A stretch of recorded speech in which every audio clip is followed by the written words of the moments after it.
All right, thank you guys so much for joining me today. I wanted to give Oklahomans an update on our fight against COVID-19. We're still in phase one of our Open Up and Recover Safely plan, and the data continues to show that we are making great progress. I want to start with the latest on testing. If you want to get tested, I encourage you to call 211, find a location close to you, and get tested. Even if you don't have symptoms and you're just curious or you think you need to get tested, we have plenty of testing in the state of Oklahoma. We want you to go get tested. We have 80 different sites across the state. We talked with the White House this morning, and we will be receiving 90,000 additional swabs by the end of this week. This will help us to continue to increase our PCR testing. And remember, we are also the second state in the country that's validated a saliva test. We're ordering more of those sample cups to continue to distribute those across the state as well. There's also really good news regarding PPE. Yesterday, we got word that we will receive 250,000 N95 masks by the end of this week. This will be an incredible help to our stockpiles as we continue to protect our healthcare workers, our doctors, our nurses, our first responders, our nursing homes, as we've been shipping PPE all across the state. Let me be clear. Protecting the lives and the health of Oklahomans is my number one goal. We will continue to turn over every rock, and I'll search everywhere for the PPE to get it into the state of Oklahoma to continue to protect Oklahoma's healthcare workers. I've said all along that we will make decisions in Oklahoma based on the data here in our state, not what we see on television. Our situation in Oklahoma is significantly different than other states. Let me show you the latest information on a graph that we put together to show Oklahomans. This chart is a breakdown of the cases per capita in all 50 states. That means it's adjusted for population. If you're watching on TV, hopefully they put this on your screen. You can see New York in the far left. Most of the New England state is on the far left, and you can see other states you recognize, you've heard about on the news, Louisiana and Michigan. And then Oklahoma is over here on the far right. We have the 8th fewest cases out of any state in the country. That's really good news.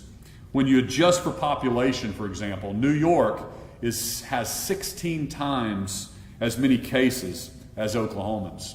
Louisiana has 6 times as many, and Michigan has more than 4 times as many as our state. Oklahomans, you have really done a fantastic job of flattening the curve, practicing social distancing, washing your hands, and it's really showing up in our data. This next chart shows the same thing more in a map form. It's the infection rate adjusted for population. The only states with a lower infection rate than us are Alaska and Hawaii, Montana, West Virginia, Oregon, Maine, and Wyoming. And you can see, compared to our neighbors and the rest of the country, we are in really good shape. We have the lowest, go to the next chart, we have the lowest infection rate in our region and the lowest across the entire Sun Belt. As you saw on the map, many of the states ahead of us are very spread out. And my favorite stat of all, we have the second lowest infection rate of any state with a population of greater than 2 million. I also want to show you the trend on our positive test percentages. A month ago, more than 10% of our tests were coming back positive. And when we started to safely reopen our state, on April 24th, we were at 6.3% positives. When we went statewide with phase 1 of our reopening, which was last Friday, we were at 5.9%. And as of yesterday, we are at 5.4% positive. So that means for every 1,000 swabs or saliva tests that we take, we have 54 that are coming back positive. That means 946 come back negative. You just have to remember that the situation in Oklahoma is very different. For example, in New York, when they test 1,000 people, 320 are coming back positive in their state. However, just because we're in good shape and the data continues to trend in our favor does not mean we can take our foot off the gas. As I said before, coronavirus is still in the United States. It's still in Oklahoma.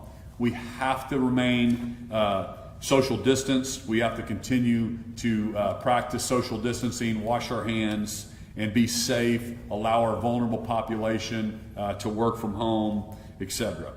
We need to continue all of those practices to keep the trend lines where they are. Even as we safely and responsibly reopen our state, I know that so many Oklahomans are still out of work and are struggling with their unemployment claims. Getting unemployment claims processed and paid is a top priority in my administration. I know this is incredibly frustrating for many of you. We are continuing to make progress, but like you, I wish it was quicker. I've asked David Ostro, our Secretary of Digital Transformation, to give you an update on unemployment and the work we're doing to get those claims taken care of and get those claims in the hands of Oklahomans as quickly as possible. Secretary Ostro. Thank you, Governor. Good afternoon. We are working hard, like the Governor said, to get these things processed as fast as we can. So far to date, as of this morning, we've had about 417,000 claims. Keep in mind that this system was designed for between 1,500 and 2,500 claims per week. And so to go to these levels are just astronomical.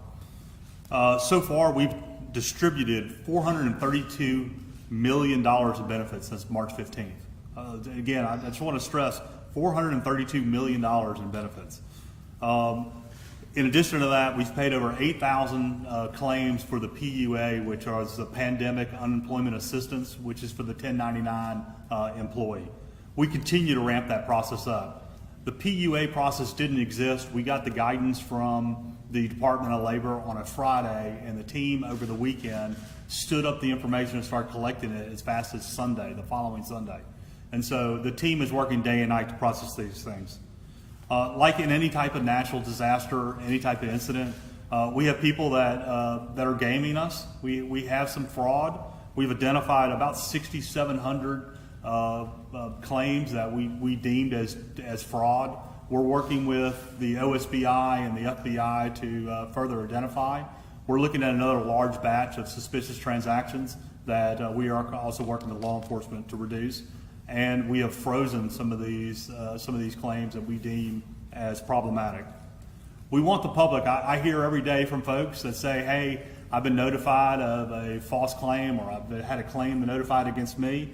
We ask that you report that to fraud@oesc.state.ok.us. I'm working on getting a better email, but that's the one it is for now. I apologize for that. In addition, our call center is making, so far we've made 1,600 calls in the last 7 days outbound for problematic claims. There's about 6,500 claims that have not been paid as of yet. 65,000 claims that have not been paid. These claims have some type of problem. Either they don't qualify, the applicant filled out the information incorrectly. So in addition to outbound calls, we are emailing these folks to try to get better information. There was a large batch that went out this morning to communicate with these applicants to get better information. Today, the OESC is running reports to identify those claims, and we're working on that. I just ask everyone to be patient as we work through these hard times. Governor.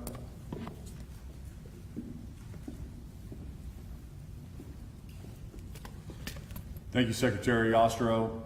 I know it's been challenging, but you have led your team very well, and we're going to get through it. Couldn't ask for a better Oklahoman to be working on that. He's doing a great job. You know, speaking of also doing a great job, our Oklahoma National Guard has really stepped up in our time of need, and they've really been helping Oklahomans. We've got 360 National Guardsmen right now that are up in the fight against COVID-19. Working side by side with the leadership of the National Guard has just been eye-opening for me, the talent that we have here in our state as citizen soldiers and airmen. They really bring a wealth of experience and talent to this fight. And as a dad of a future guardsman and the governor, I'm so proud of the work our Oklahoma National Guard has done with helping us flatten the curve and build capacity and get prepared with PPE and all the great things that they're doing. So I'd like to ask Brigadier General Tommy Mancino. He's the Assistant Adjutant General of the Oklahoma National Guard, and he's been leading our briefings and organizing the 360 guardsmen across the state. So I thought it'd be great to have him speak directly to Oklahomans, give you an update on exactly what they're doing and what he's seeing on the ground. General. Thanks, sir. Governor, on behalf of the Adjutant General, Major General Thompson, and the 8,200 airmen and soldiers of the Oklahoma Army National Guard, thank you for the opportunity to address the people of Oklahoma and tell the Guard's story. Governor Stitt called the Guard on state active duty in response to the pandemic starting on March 17th. Our orders were clear: assist in disaster response management, provide support to state agencies, and ensure the protection of vulnerable populations throughout the state. In order to assist in disaster response management, Oklahoma Guardsmen established the Multi-Agency Coordination Center, the MAC, to act as a high-level headquarters and information clearing facility for the state. Together with state agency partners and the executive cabinet, this group of highly skilled and dedicated soldiers and airmen have provided the governor and key leadership with daily briefings on the status of the pandemic in Oklahoma, enabling a data-driven approach to decision-making. In support of the lead agency, the Oklahoma State Department of Health, Oklahoma soldiers have driven more than 100,000 miles, delivering in excess of 15,000 virus test samples from all parts of the state. Additionally, they have prepared and shipped more than 1,200 pallets of critical PPE from the Strategic National Stockpile to hospitals and long-term care facilities throughout the state. Currently, 100 soldiers and airmen are acting as contact tracers throughout the state, a critical task as we begin a phased approach to opening back up. In order to protect Oklahoma's most vulnerable populations, the governor directed we begin the disinfection of long-term care facilities. To date, more than 26 facilities have been cleaned and disinfected. Oklahoma airmen are working to ensure Oklahoma families have access to critical food resources. They've packed more than 31,000 cases of food, totaling more than 700,000 pounds, setting new efficiency records at the regional food banks in Oklahoma City and Tulsa.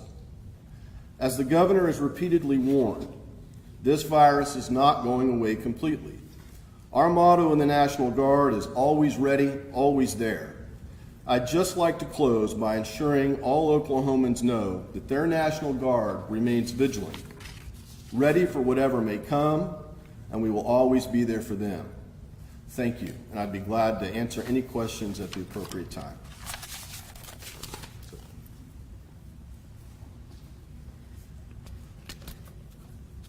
Thank you, General. You know, as a reminder to Oklahomans, we are on track to continue with our safely reopening plan.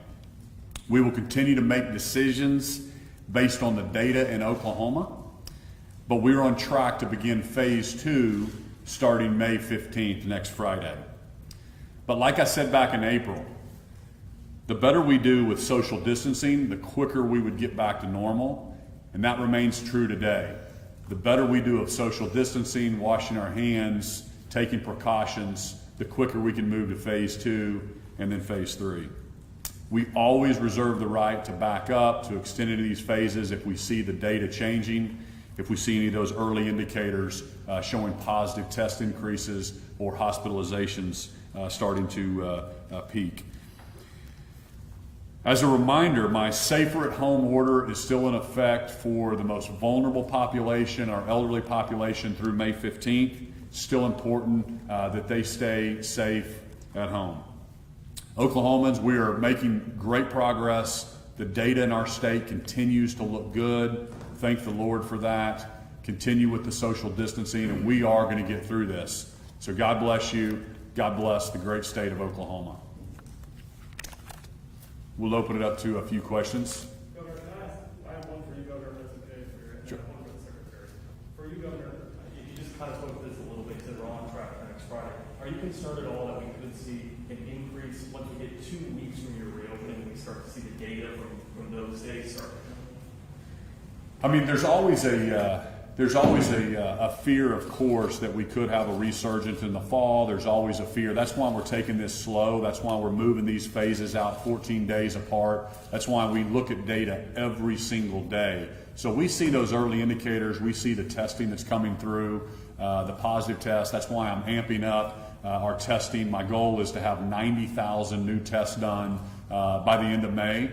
We currently, right now, we're around 85,000 tests. We're upping our antibody testing, which I think is going to give Oklahomans a lot of confidence that 5-10% of the population may have already been asymptomatic, but already started developing antibodies. That's what some of the early indications may show. So we're going to continue to test. We're going to continue to watch the data, and like I said, we can obviously move phases out or back up on anything if we're seeing any kind of trends changing.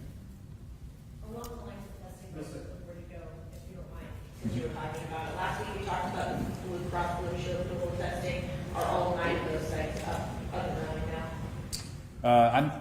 I don't know if all 9 sites, are they? Starting this week, scheduled on our website.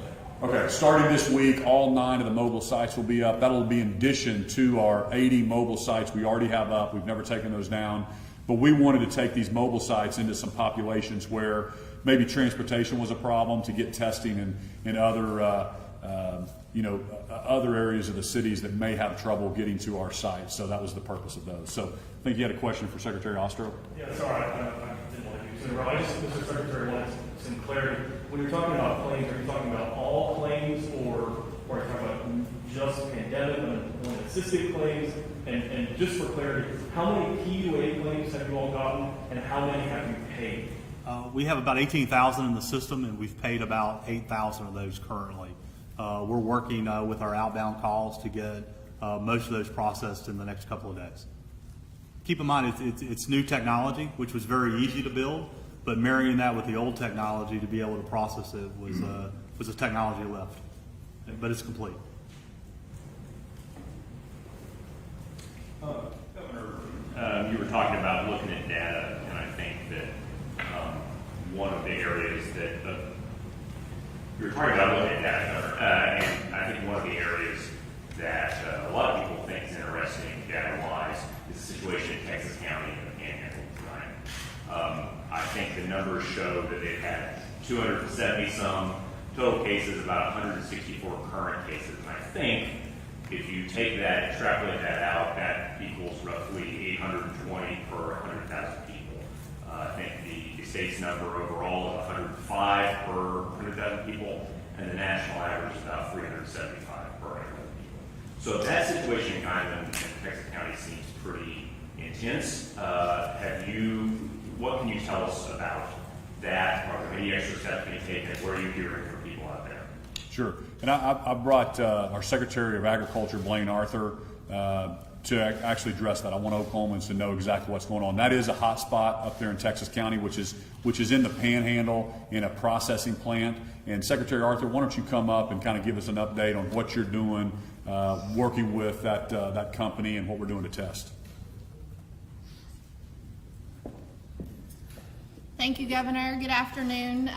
certainly very aware of the situation there in the Panhandle. The industry reached out to us very early on in this situation. They have coordinated well with other cabinet members, certainly Secretary Lothridge and Secretary Schrum, so that they could keep the health and safety of their employees as a priority there in their facility, and they have done a lot of really good things to make that a priority. Certainly keeping the food supply secure is something that's important to all of us as well. So we are very engaged with all of our ag groups and all of those commodity groups to make certain that, number one, we're keeping the health of those ag essential employees as a priority, but we're also making certain that we're maintaining a safe food supply for all of our consumers. So we have regular dialogue with them, making certain that they have the PPE that they need. Oklahoma State was able to do some 3D printing of face shields specifically for them in their location in a very short time frame. So certainly great coordination with emergency management and with Department of Health and everyone to make sure we take care of those employees, but also maintain that food supply. Thank you. If I could follow up with the governor's for you as well, or Secretary, I appreciate your time. I'm looking at the executive order report on the coronavirus website that you guys have. And if I go down by county, Tulsa has 302 ventilators, Oklahoma has 358, Texas County has 2. Texas County has 20 collection kits according to this data. So are there any, broader efforts to say, well, we have a hotspot, we know this. What's the plan? Are all those patients coming to the metro areas, to the Integris and OSU hospitals, or are they going to hospitals out there? Are they going to Texas? I apologize, I don't live out there, but I just want to kind of know what the situation is. Well, there's also, the company also has plants in Amarillo and also up in Liberal, Kansas, and so it's really a coordination between those two states as well.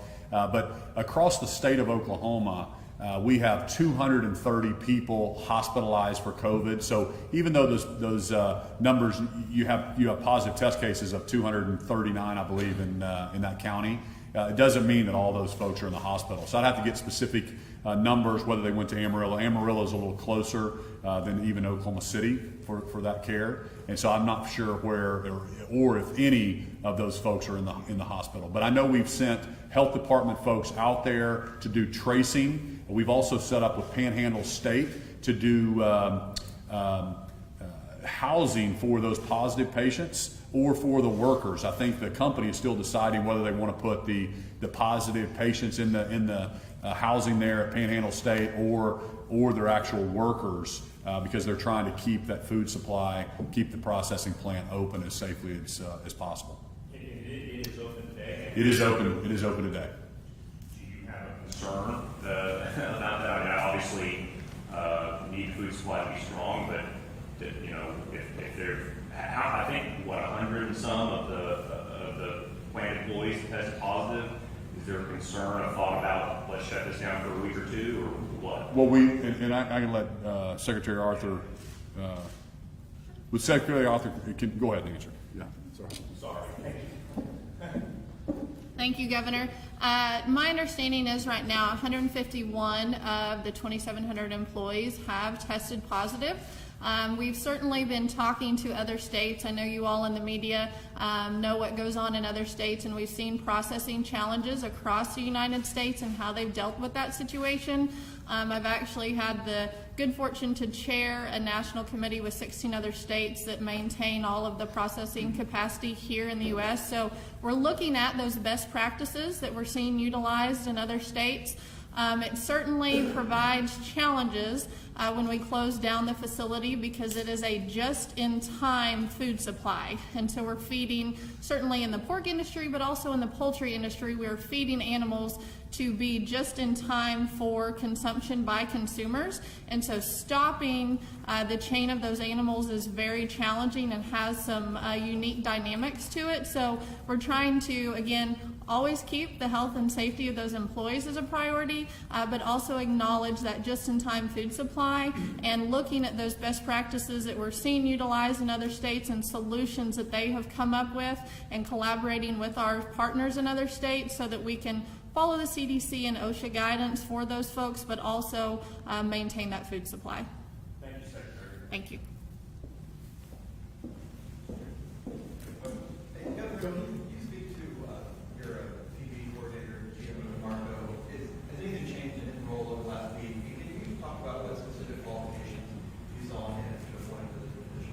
Sure.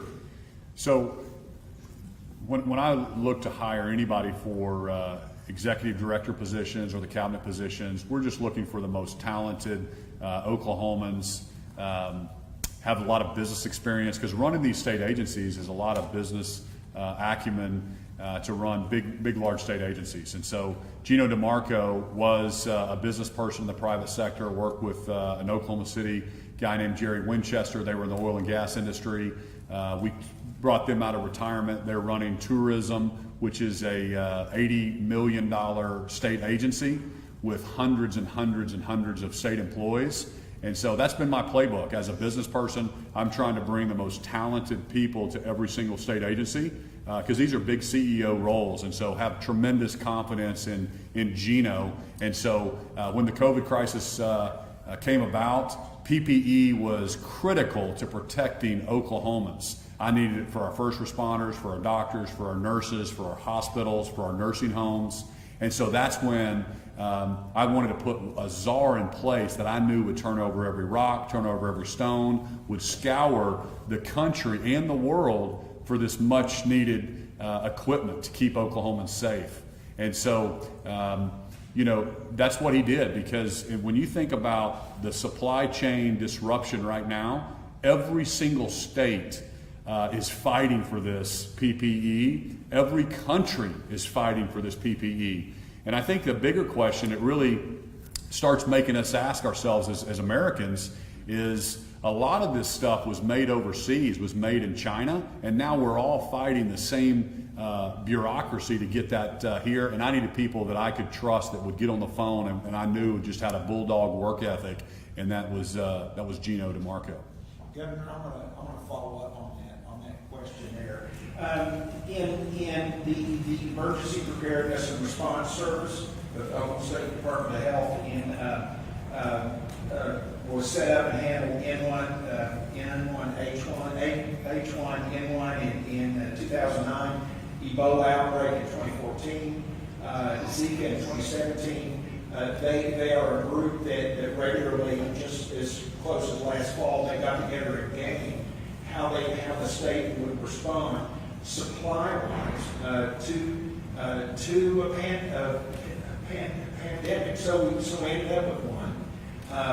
Why when you have that group, they've been rehearsing, they've been going over things. Everyone, in any large organization knows that supply is one of the hardest parts of that. They have gained that, prepared for that. Then why did you sideline them and go over to tourism to pick somebody up? Yeah. So when I first went to our situation room, which is in the bunker at the Emergency Management Center, and I brought the National Guard and I brought the health department in the room with me, and my team was in the room, and I said, I want to know exactly how many gloves, gowns, face masks, N95 masks that we have in our strategic stockpile in the state of Oklahoma that was purchased by the Department of Health, the group that you're talking about. You know what they told me? They had 1 day's supply for the hospitals just in Oklahoma City. That was our strategic supply whenever I got here.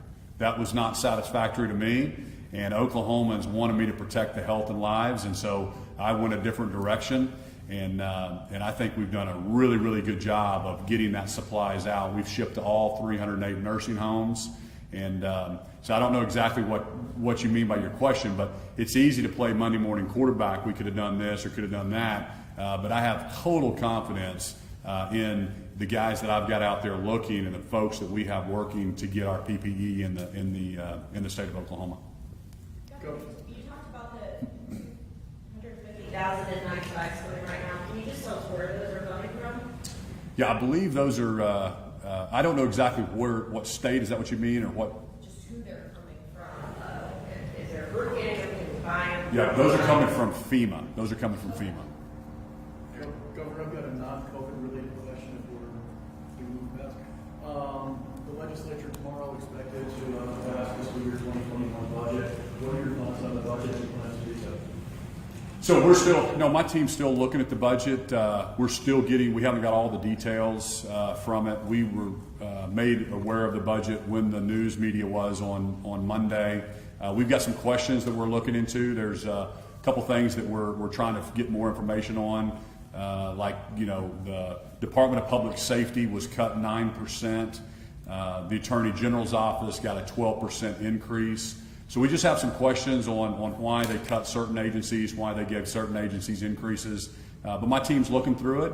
We're meeting with the House and the Senate, and my commitment is to get a good budget for the citizens of Oklahoma. So I'll be getting more information as I get more details about it. But just follow up real quick. The legislature included in this budget is giving itself a raise. Is that inappropriate in those circumstances? Well, that's the legislature's giving themselves a raise in this budget. There'll be funding. They'll be funding a raise. They were given from last year. Those are the questions that we have. We want to make sure that when these agencies are taking cuts, we want to look at everything, and especially the agencies that are getting increases while other agencies are taking cuts. We want to understand the reasoning why. The legislature writes the budget. It's my job as governor to sign it or to veto it, and so we're working through all those things. And my commitments to Oklahoma is I'm going to do my best to get a great budget that's fiscally responsible, that protects Oklahoma taxpayers and delivers core services. But just to clarify, would it be appropriate for the legislature to accept a raise when it's cutting other agencies roughly 4%?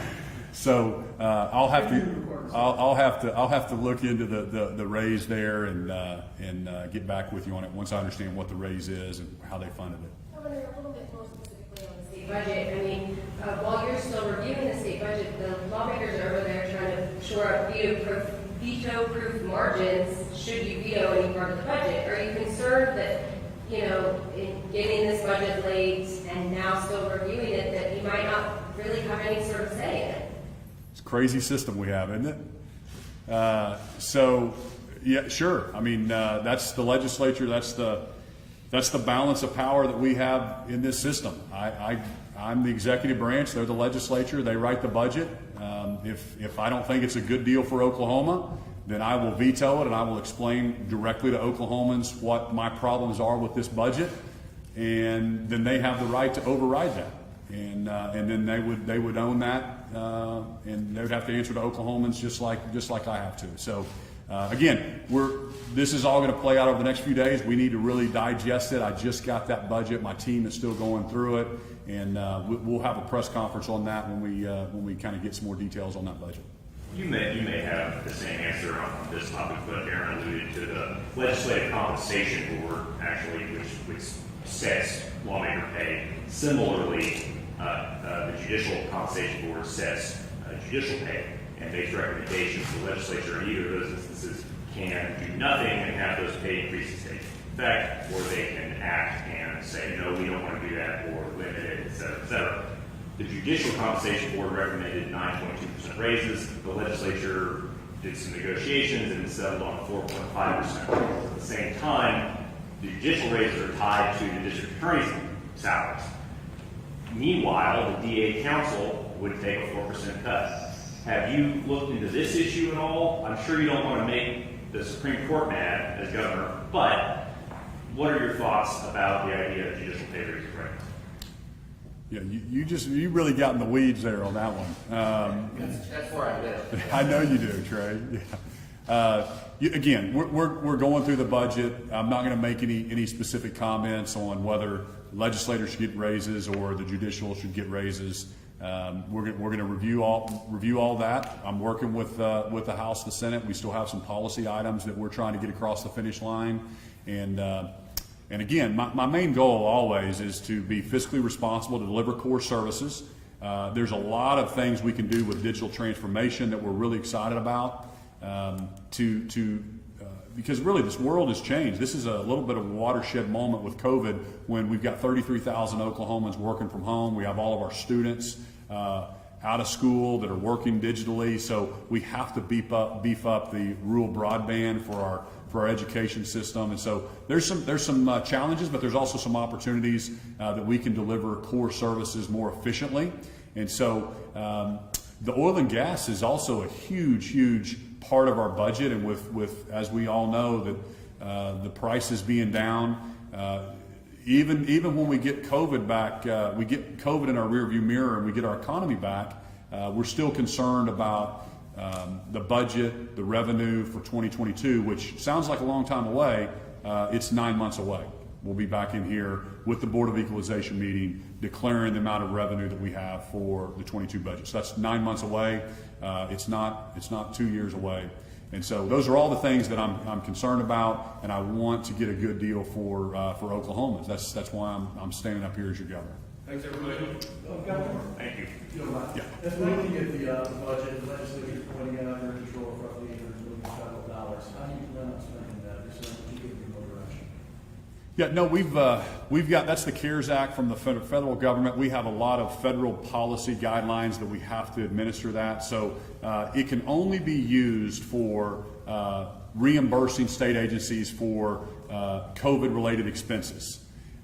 Also, it can be used for municipalities' COVID-related expenses. So we will be standing up a platform that allows our municipalities to send in their requests for information to reimburse them. We'll be getting that out. We'll be standing up the platform. We're working through that right now. John Budd will be leading that initiative. We will have input from folks from around the state to make sure we deliver those. But we know we're also setting up the fiscal part of it, where we will track that daily to send out reports to the legislature to make sure that we're transparent with the media. We'll show exactly where every single penny is spent. We've started that long ago, as soon as we started tracking these COVID-related expenses, acquiring PPE. Can I ask you one more question? Sure. Elective surgeries kicking up. What are we doing to replenish blood supplies and donations and stuff like that? So the question was blood supplies as elective surgeries. The Red Cross is always a great partner. I don't know where they stand right now in their blood supply in Oklahoma,